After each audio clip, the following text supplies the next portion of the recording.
So what I've got here first is the food dollar. And I don't want to talk about the food dollar in its traditional sense. I want to talk about it more from the standpoint of how that food dollar, how a consumer's dollar can get split up into their protein portion.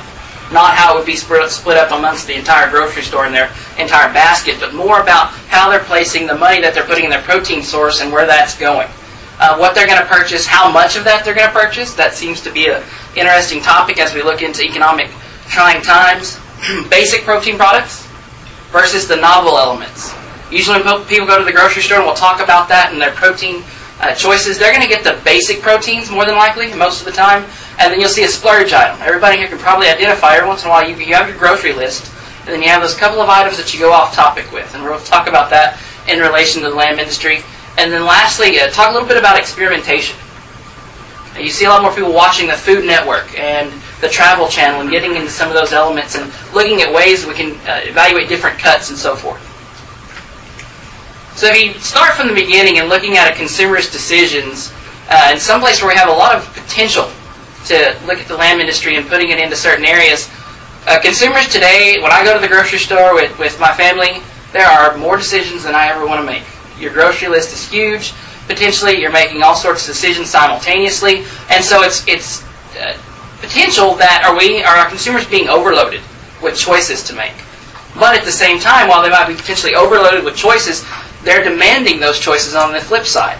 And so how do we fit into that picture, and how do we market products and lamb products in a non-traditional sense potentially into those areas? If you look at some of the decisions consumers are making today, like I said, are they inundated with decisions? Do they have too many to make? Are we losing the message? And if you look at branded beef and other branded products, that might be potential. Now, I don't want to step out there and say that branded beef is causing an issue, but are we over-branding? Okay? And is that inundating the consumers with decisions?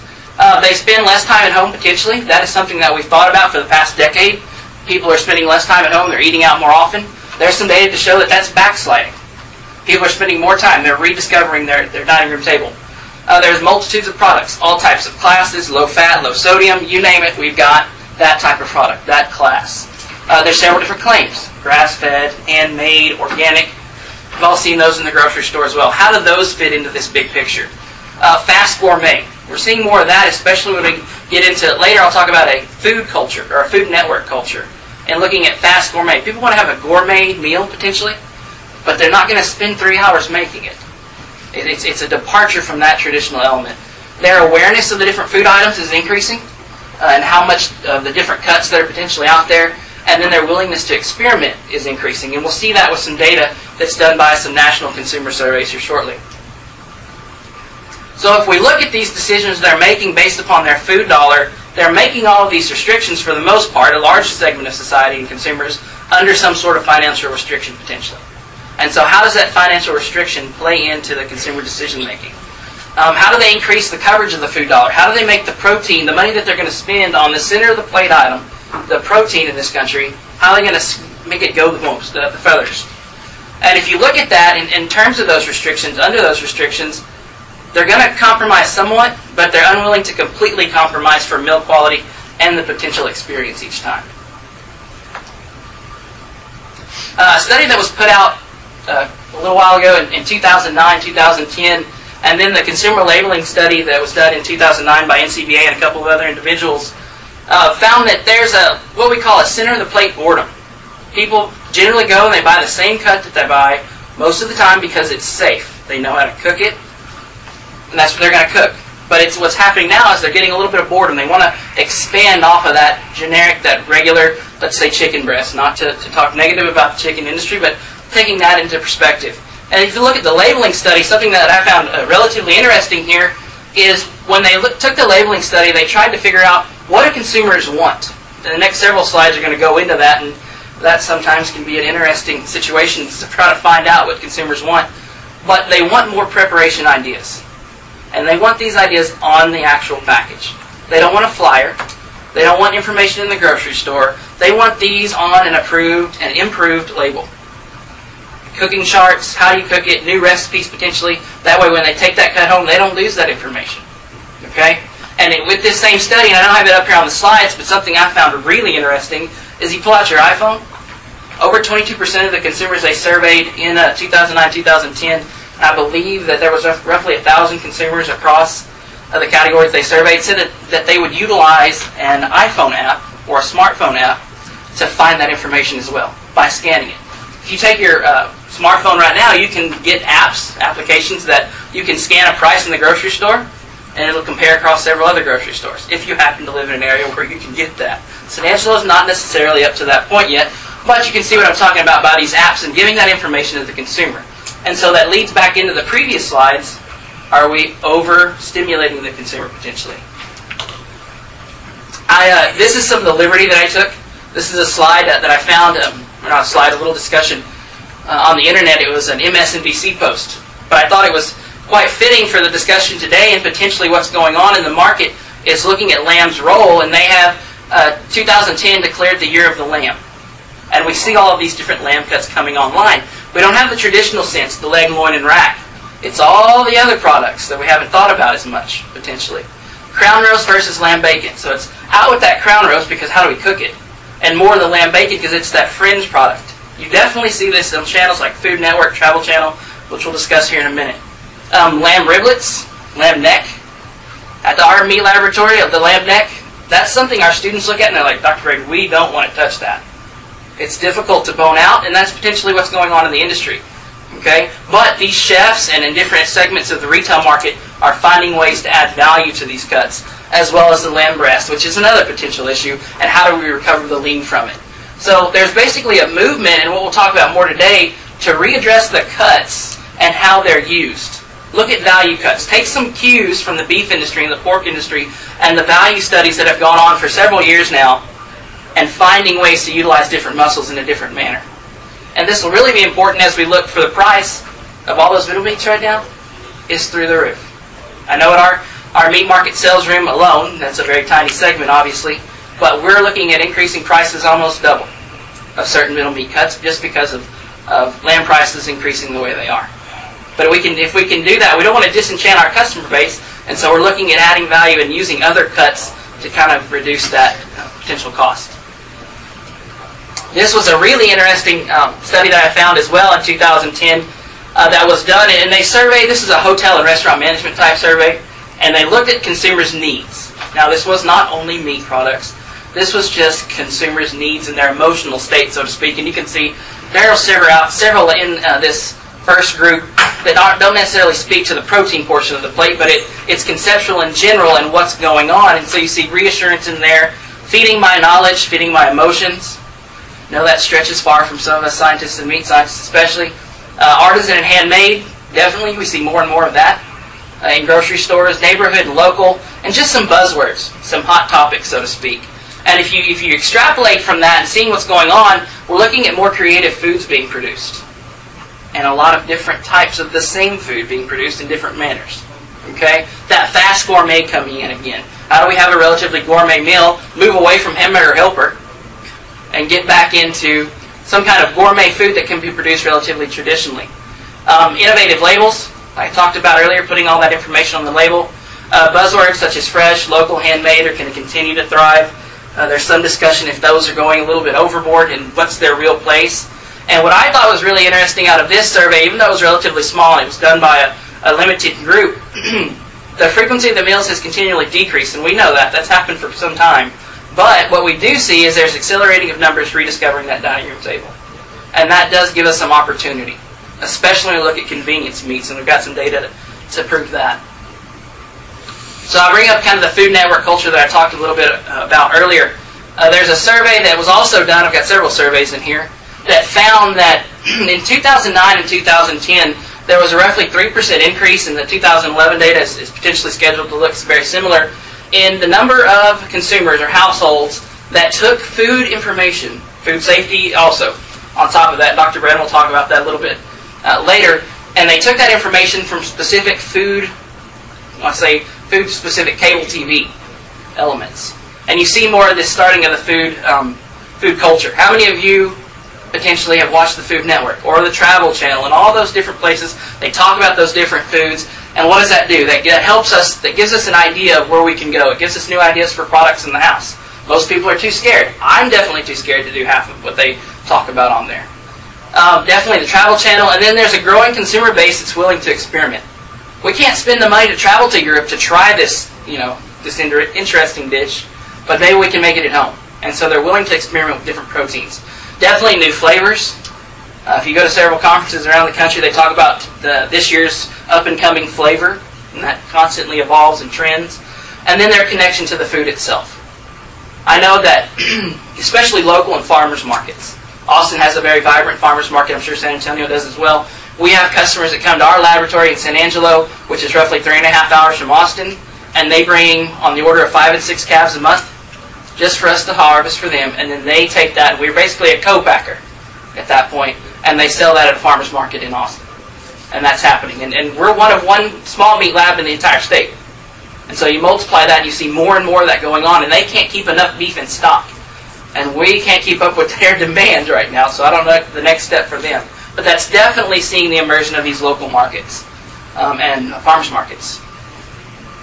Just a couple of pictures up here in case anybody has not watched these. I have to admit, I watch them very routinely. It's interesting to see the type of products that people eat and the proteins that are substituted. Where we think beef, pork, chicken, lamb are the main portion of our plate, in other countries that is so not the case. So it's interesting to see how that changes, and this kind of gives you a clue of where these ideas potentially come from. I know that some of the things that our undergraduate students and graduate students, the products that they potentially want to develop in some of our courses, our applied lab courses, a lot of the ideas are going to come from here. We had a student that is now a graduate student that made llama jerky. How and why she decided to do this, I do not know. But it was an interesting concept, and it's definitely something that comes from these elements of seeing proteins utilized in different ways. The Power of Meat was a presentation done at this year's meat conference, I believe in Dallas. And they found, obviously, that consumers are spending less time eating out now. And that kind of lends itself to this backsliding of that culture that we've been talking about for 10, 15 years. I know when I was in graduate school, as well as when I'm teaching at times, we talk about how more and more consumers eat out. Well, there's some backsliding to that. And that makes sense under this financial restriction, potentially. Even though that they spend less time eating out, when they're buying their protein in the grocery store, and this is not earth-shattering data, but it definitely still points to the case, price per pound is still their ultimate determinant. Regardless of safety, price per pound, the money they're spending on the protein is still their ultimate determinant. What I thought was interesting out of this survey, and I wish I would have been there to see the presentation, is there's an average of 5 home-cooked meals a week. I would have thought it would be much lower than that, actually, if you look at all society. Okay? But you do see, and this is what we're going to continue to develop throughout the rest of my presentation here, or the talk, is the growing interest in convenience meats. And that's not something that's started recently, that's continued. But what we will do is take that convenience meats element and put it into lamb, where we don't traditionally see convenience meats in lamb and goat. And hopefully not get too far out on the fringe with that discussion. We do see a 7-point increase from 2010 to current in that desire, that willingness to purchase convenience items, as well as marinated meats. Pork loin that's already been marinated, potentially. Same basic concept. And looking at those where they want a gourmet meal, they want a pork loin, but they don't want to spend 2 days marinating in the refrigerator. Okay? And so they're going to pull that in, and that lends itself to this convenience item as well. One thing that I think is really, really important is down here at the bottom when we talk about young shoppers. Both groups, young shoppers and old shoppers, talked about that they have room for improvement on their cooking abilities. Most certainly. The really important element is these young shoppers, because most of these young shoppers grew up under a household that did not consume lamb. We can talk about lamb demand, and I've read more papers than in a while lately looking at lamb demand. But these young shoppers did not grow up in households where they consume lamb, so they lack that automatic bias that their parents or their parents' parents had. And so it's potentially an open market that we can go in there and at least allow them to try the product itself. Lamb today is different than lamb 10 years ago. So if they try that product and then we convert that into a routine purchase, that's a whole new segment of the market that we could potentially increase demand, and that's what we'll talk about by these convenience meats and convenience items as well. So what could this all mean? And these are some of the points that I came up with in talking about these. Value add is going to continue to thrive. We know that across pretty much all protein platforms. Consumers are going to want and demand more variation, even though at times they're tired of making decisions. They're going to return to the dining room table, but not in the traditional sense. I know in my family, it's not in the traditional sense. When we get home, we got to get the kids, they've got to eat, They got to get to bed by 8:30, 9 o'clock, because if not, they're crazy in the morning. And so it's the same basic concept over and over. It's just not that preparing a meal for 2 to 3 hours. Definitely going to look for alternatives, alternative protein sources, as the proteins that are available become more expensive. We talk about steaks, chops, lamb chops, even more so. And then lastly, economic conscious experimentation. They're going to still experiment. It's just the level in which they're willing to go out there might decrease a little bit. So the basic implication of all of this is, how does the lamb industry adapt to the current consumer environment while maintaining or growing the markets that have maintained its demand, potentially increased its demand over the past 10, 15 years. If we look at current prices, and these were on Friday as I started putting some of the presentation together, and they're relatively static from that. And this is most of these are out of San Angelo on the USDA, the weekly national report. If you look at last year's prices, and I don't think this is anything that we don't already know. If you're in this room, you know what's going on here pretty much. We have a substantial increase in live prices, feeder lambs even more so, and then down here, especially in carcass. So the question is, and this is something I'd be interested to talk to everybody after we're done, or after I'm done with the presentation today, is we have an idea of several things that are driving this price, but the question is it a bubble? Is it going to collapse? What's going to happen with it? There's some people that think that all agricultural commodities have taken their next step. Something that's pretty interesting. But at these prices, we're looking at a good thing on a production side, but a potential issue on the retail side, consumers purchasing this product. Look at captive supply and seasonality and relation to that. And this is relatively old data, but something to talk about is the small hobby type farms here in the middle. But sheep inventory has continued to decline. That's no new news. The location remains relatively the same in the southern plains and up in the Dakotas and so forth. But we do see the slight gain in numbers that we do see are more than likely due to the hobby farms. And I've found several papers and discussions that have talked about that. And we see that. I see that back in San Angelo. You see that across this state. I'm sure you see it across other states, to where people are moving out and they have 20 to 50 acres. That's not a ranch. Not in this country part of the world. It's not a ranch. But it is a hobby farm, and they want animals on it. They want to have some connection to agriculture. So they're new agriculturalists, potentially. And that might be what's responsible for this small increase in lamb numbers, especially goat numbers in this state for sure. Just because those species, small ruminants, they're conducive to that environment.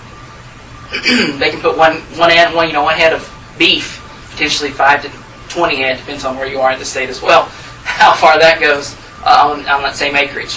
And then the productivity gains, when we look at those productivity gains, well, of course, as an industry, we've increased productivity per head, but that increased productivity has not really outpaced the loss of head over time.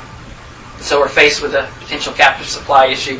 And then looking at seasonal patterns, and this is something that I've got a couple of slides coming up later that are going to talk about seasonality in the discussion in Europe and Australia, where they consume much more lamb than we do, and how they've tried to work around this seasonality issue, and how we supply lamb and goat products, specifically lamb, throughout the entire year instead of just at the holidays, or just in the end of the spring after that crop gets sold. So we look at lamb consumption, and this has remained relatively unchanged for the past several years. It's around 0.8 to 0.9, depends on what paper you read, what establishment of lamb demand of lamb per year on a boneless equivalent. It's just not a whole lot. Some people obviously are going to eat more than that, but on whole, across all consumers, it's a little less than a pound. You see the major portion of the consumption still in the ethnic markets, okay? And they're responsible for a significant amount of that protein, or of lamb and goat product being sold. The good thing about that is, obviously it's being sold, but those ethnic populations are growing. I don't remember the statistic off the top of my head. I want to say it was 10 to 15% growth in the past 2 years. So those markets are definitely growing. At times, there's discussion, especially in our part of the world, if we're going to be able to keep up with that demand alone with current captive supply. And then, at the bottom here, basically mainstream lamb consumption. And that's what we really want to target even more. So we want to definitely maintain and grow the ethnic population and putting protein into that, but looking at mainstream lamb consumption and increasing that in the everyday household. So a study that I found that was done, actually a compilation paper that was put together in 2007 for the American Lamb Board, they found that in the span of 1997 to 2007, lamb demand actually increased, per that paper, 5.7%. which is a relatively large number. And they found that there were several target areas that we needed to look at in the future moving on from that. And that's where we build for the rest of the talk today, is they want to do some targeted marketing. We need to look and put potentially the checkoff dollars and the money that we could into targeted marketing of lamb in the growth segments. And one of those was the higher income retail centers. In the town where you're from, you've got different levels of grocery stores. And looking at that higher level grocery store and putting lamb cuts there potentially. Just because currently, especially, lamb prices are much higher than some people can afford. And then, even more importantly, is this food service sector. And that really opens up several realms, so to speak, in how we get protein out there. What I was really kind of stunned by in that paper I read, found that an estimated 37% of the volume of lamb was sold through the food service industry alone. And that's a pretty vast amount. And it's growing. And it has tremendous potential for growth because when you go to places like this, other restaurants and hotels that are associated with institutional management, they are trying to get away from that generic menu, that center of the plate boredom, the same old ribeye steak. Every steakhouse you go to, or every restaurant you go to for the most part, it's going to have a ribeye or a sirloin steak. Well, how do we get away from that? People are tired of buying the same old thing. They want to try something new. Because they're not going to eat out as much, potentially. They're staying home because of these financial restrictions. And so how are they going to spread that around? And that's what you're doing. You see a lot of experimentation by the chefs in these areas as well. The paper also talked about a little is looking at how we increase lamb demand by looking at situations in other protein markets. Take the beef industry for an example. As beef consumption and demand decreased to 1998, potentially its lowest demand in quite some time, what did they do to get out of that slump? To a 30% increase all the way into 2007. How did they get out of that? And what you look at, and something that really fits, is the money was put into innovative new products. I know when we go to an annual meeting every year, a meat science meeting, they talk about, for those in that time frame, there's a lot of branding discussion. That's become part of our textbook knowledge that we talk to our students about. How things were branded. You see certified Angus beef becoming extremely important to other types of brands, as well as different value cuts. And that's when NCBA put money into that value cut establishment. And how do we convert that into the lamb industry as well? See down here at the bottom, demand for convenience in food preparation is definitely growing, and this is most certainly the case in the food service industry. They want to offer a little bit different menu item, but they don't want to spend more time to fix it. So how do they bridge that gap? Especially in hotel, restaurant, and institutional management. They don't want to spend an hour prepping it. They can't because of labor cost. And then lastly, something that's really important is it's much easier to penetrate the food service sector, to get into Cisco and those food service chains and get that product out there, and then potentially penetrate the retail market such as Walmart or other elements like that. That is a much larger barrier to penetrate those markets. So look at the food service industry. They're experimenting with different cuts. The cuts that I was talking about earlier, lamb riblets, lamb neck, and how to make center of the plate items from that as well. And they're doing it during non-traditional times of the year to reduce that seasonality. And that's part of the potential problem, is looking at that seasonality and what that's caused over time. It's only available at this time of year. And people tend to forget about it potentially. So if it's available more often, maybe that will translate into a more routine purchase. And some of the suggestions for the industry, and I took two of them at Liberty that kind of fit what we're talking about here today. And there were four. But these, consumers will spend money to buy convenience and reduce meal preparation times as their incomes go up. That makes sense. And then they found expanded market penetration and even further development of value-added convenient products such as pre-cooked meals and meats. I've even seen discussion on utilizing lamb in TV dinners. Now, I don't know about how that's going to work. There's some basic problems with that whole environment. But I do see more and more, and something that I don't know if Dr. Braden is going to talk about, is utilizing lamb in infant formulas and meals because of its omega-3 content and so forth and so on. And I think there's something to look at there, but there's definitely some issues with the protein itself that might cause me some barrier. So some goals, and this is a study. This individual is with Australian Meat Sir, I forget exactly the title, but it's out of Australia in the UK.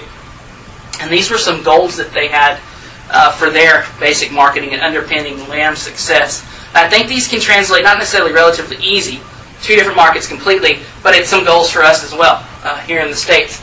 We want to encourage consumers to try lamb at least once, just to try it. That's a huge barrier. I know we talk about our students, if our students cater a meal, potentially, anything like that, the more people I'm around, it's just they don't want to try lamb, period. So we just need to get them to try it at least once, and then convert that trial period, the portion that they tried, into a routine purchase. Just kind of start that ball rolling.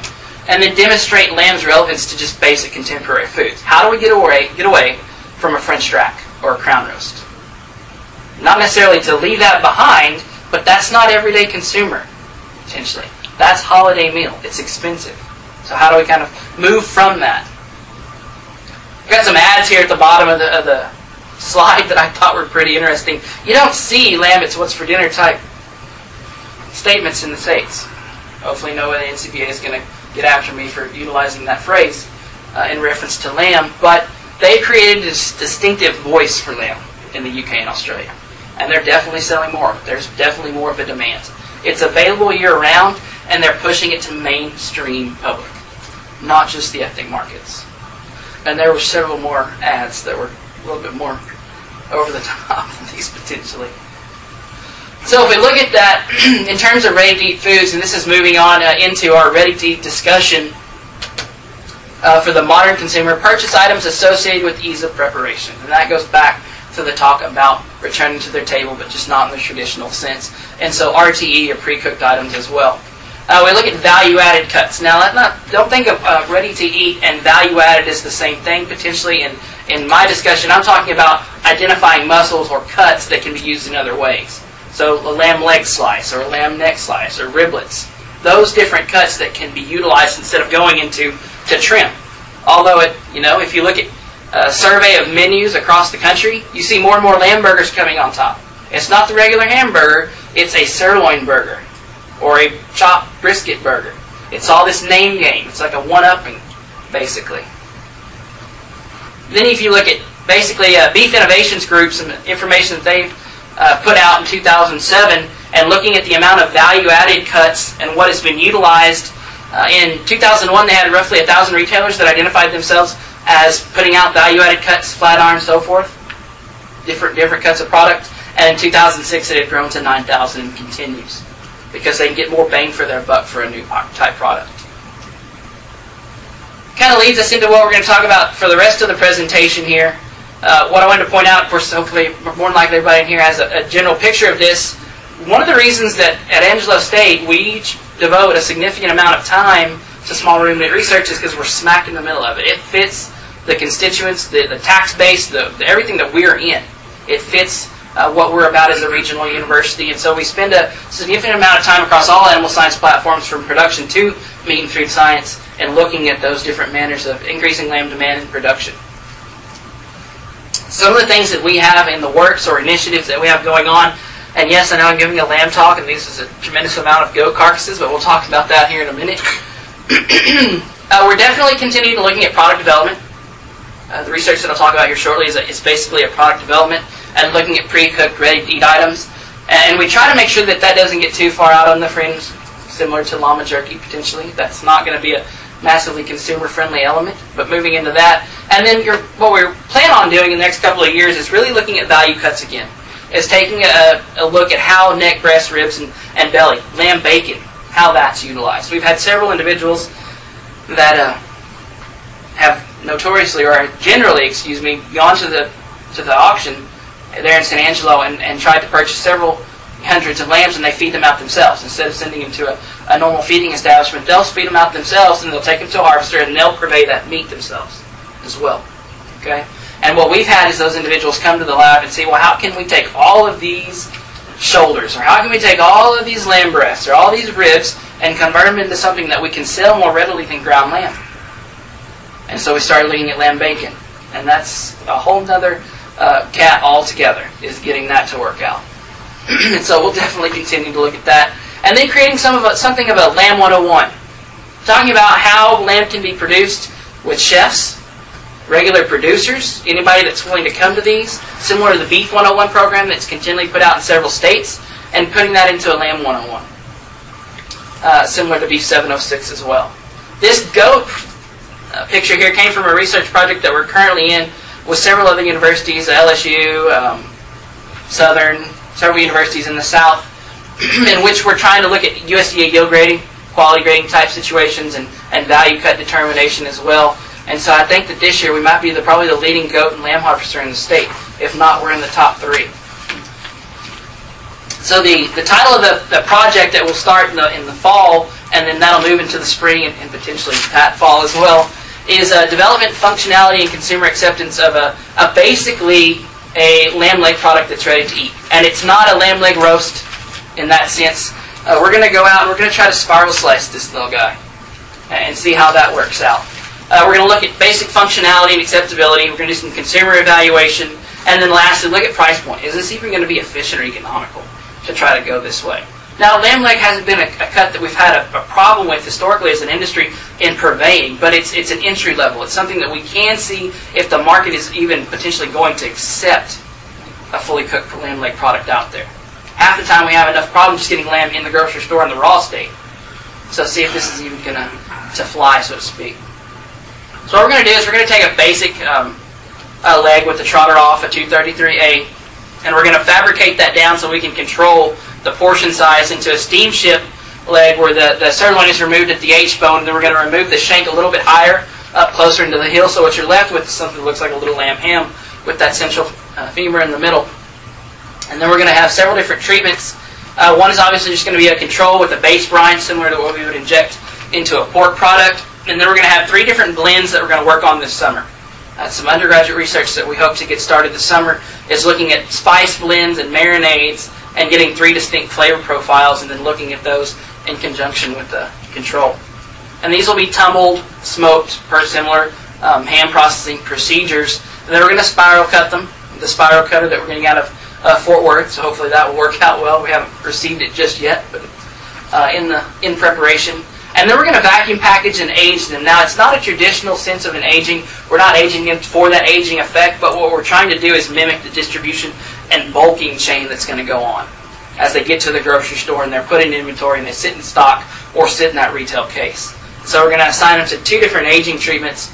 And we came up with these aging treatments just pretty much the other day, and we're trying to figure this out. But what we're going to do in that meantime is we're going to go ahead and put them in a retail case environment where they're exposed to light potentially and potentially degrade the lean color as well. It's going to be 14 and 28 days of aging. And what we're going to do instead of doing an actual retail color panel is at each of those aging intervals, we're just going to evaluate the lean surface. If we're looking at it from the standpoint of the consumer, they're not going to look at every single slice of that lamb leg before they purchase it. What they're going to look at is the outside surface and the exposed lean surface in the front to determine if they're going to purchase it, and that's what we're going to look at. And then we're going to do some sensory, some lipid oxidative stability analysis to make sure that it can withstand this aging period, and then lastly some proximate analysis to look at what the components are. At the conclusion of that phase 1, when we have all of that data in hand, what we're going to then do is choose of the spice blends, of those 3 spice blends, we're going to choose the one that has the most optimum sensory and lipid oxidative stability elements in all reality, so the best possible product of those blends, and take it in the control and put that in a consumer environment, in which we're going to choose 3 basic cities in the state, more than likely Lubbock, Austin, and Houston, potentially. And in each of those cities, we're going to establish 2 markets, a higher end and a lower end supermarket, and then conduct a consumer survey. In each of those, we have hopefully at least 50 consumers. At times, it's difficult to get consumers in a grocery store to take your random meat survey. So we'll have to work on that. And we'll use an unscaled, so to speak, sensory evaluation where the consumer will just have to make a mark on that line so it has little explanation, so they don't have to understand a certain numerical value. And we'll look at several demographics as well as the occurrence of lamb consumption in potentially a month or a year, for that matter. Kind of concluding as I sped through everything, something that hopefully we can come away with, and definitely as I put this presentation together and going with our current research as well, that kind of overarches all of it, the take-home message. It's not necessarily out with those old products that we've been selling for years. It's just that we might need to potentially look at making room for some new products in the market and as the consumer market continues to change.